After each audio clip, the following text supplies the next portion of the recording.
Tu réponds à tous les messages en moins de 5 minutes? Tu lâches tout pour faire plaisir aux autres?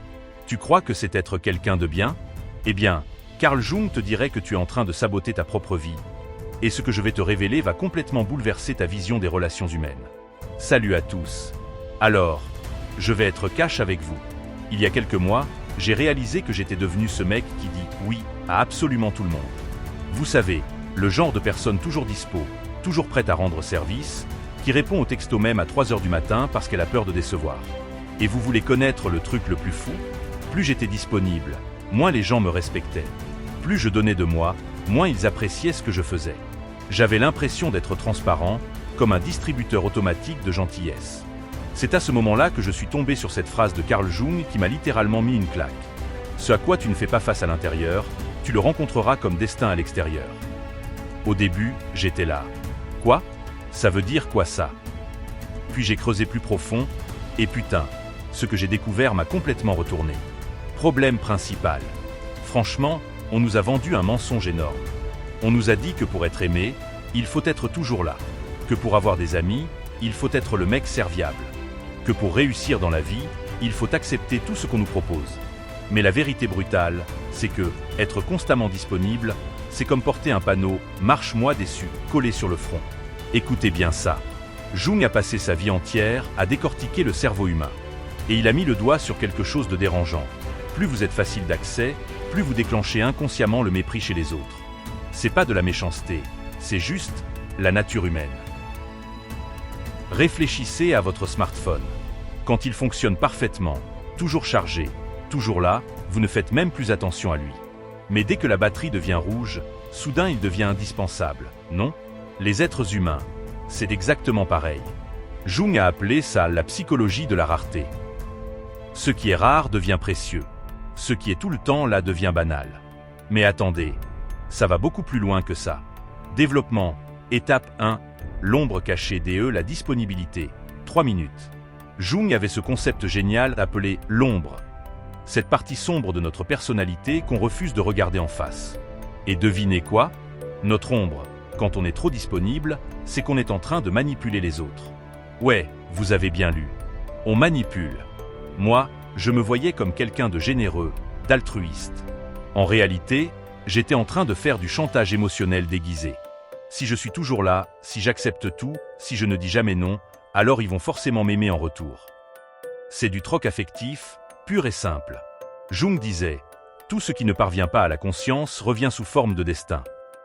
Et mon destin à moi, c'était d'être entouré de gens qui me considéraient comme acquis, qui profitaient de ma gentillesse sans jamais rien donner en retour, et qui disparaissaient mystérieusement dès que j'avais besoin d'eux. Vous voyez le pattern? Cette hyperdisponibilité, c'est pas de l'amour. C'est de la peur déguisée. Peur d'être rejeté, peur de la solitude, peur de découvrir qu'on n'est peut-être pas assez intéressant par soi-même. Et le pire, cette peur devient une prophétie autoréalisatrice. Étape 2.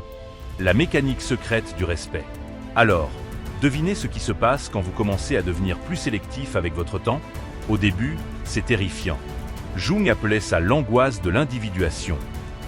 Vous avez cette petite voix dans la tête qui vous crie « Ils vont te détester. Tu vas finir seul. » Mais voici ce qui arrive vraiment. Les gens commencent à vous respecter. Il y a une étude psychologique fascinante que j'ai lue récemment. Les chercheurs ont présenté 2 profils à des volontaires. Profil A, toujours disponible, répond instantanément, n'a jamais de conflit avec personne. Profil B, parfois occupé, prend le temps de réfléchir avant de répondre, c'est dire non. Devinez lequel a été perçu comme plus compétent, plus attirant, plus digne de confiance? Le profil B, évidemment. Jung avait pigé ça il y a plus d'1 siècle. Il disait, la pire tragédie n'est pas d'être incompris, mais d'être trop bien compris. Et être toujours disponible, c'est exactement ça. Être prévisible, transparent, sans mystère. À ce moment-là de ma réflexion, je me suis dit, merde, combien de relations j'ai sabotées en étant trop évident. Étape 3. L'art subtil DE, la rareté authentique, 3 minutes. Mais attention, on ne parle pas de devenir un manipulateur ou de jouer des petits jeux psychologiques bidons. Jung était obsédé par l'authenticité. Le privilège d'une vie, c'est de devenir qui on est vraiment. Il ne s'agit pas de devenir froid ou distant. Il s'agit de comprendre que votre temps, votre énergie, votre attention ont une valeur réelle. et que cette valeur, elle se respecte. Personnellement, j'ai commencé par des trucs tout simples. Au lieu de répondre aux messages dans la minute, j'ai commencé à prendre mon temps. Pas par calcul, mais parce que j'avais des trucs importants à faire. Ma vie, mes projets, mes passions personnelles. Et vous savez ce qui s'est passé? Au lieu de me prendre pour acquis, les gens ont commencé à me poser des questions. Ah, tu étais où? Tu faisais quoi d'intéressant? Soudain, j'étais redevenu intéressant. Jung avait cette phrase magnifique. Tout ce que vous êtes contre vous affaiblit. Tout ce que vous êtes pour vous renforce. Quand j'ai arrêté d'être contre ma propre valeur, j'ai commencé à la construire de l'intérieur. Climax. Le déclic qui a tout changé. Et puis il y a eu ce moment. C'était un vendredi soir, vers 19h.